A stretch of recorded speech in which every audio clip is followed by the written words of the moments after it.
New at 4:30, a Chesapeake family is suing a funeral home for $5 million. The family's attorney told 13 News Now they are suing Snellings Funeral Home because of an experience so horrific it caused one family member to go to therapy.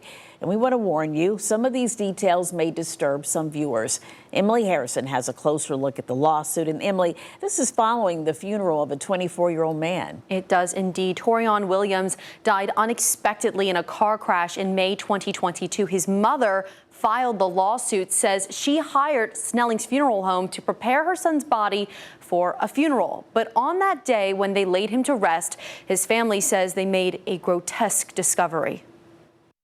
Court documents say Torian Williams laid in a casket covered in maggots. His family members approached him during the viewing at Snellings Funeral Home and say they discovered the maggots had already burrowed into Williams' face. Amid their grief and horror, the family says an employee went to Williams' mother, grabbed her, and said, quote, "Don't you make a scene." Another employee allegedly told the family, quote, "Flies got to him."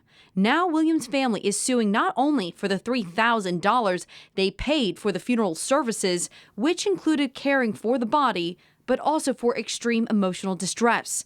The lawsuit says Williams' mother is getting psychological treatment after viewing her son in such a state. The family's attorney released a statement on Monday telling 13 News Now the family paid for a funeral to mourn Torian's passing with grace and respect, but instead the funeral home, quote, subjected them to an experience so traumatic it continues to haunt them to this day. Snellings Funeral Home, which is owned by Holloman Brown Funeral Home, did not respond to 13 News Now.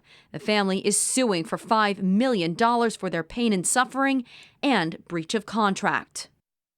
Now, the family's attorney, Kevin Sharp, told me over the phone that he has requested a 3-day trial, and the case is set to move forward on July 28th. I'm Emily Harrison, 13 News Now. All right, Emily, thank you. And the burial services listed on Snellings Funeral Home website include embalming and cremation as part of the healing process for families.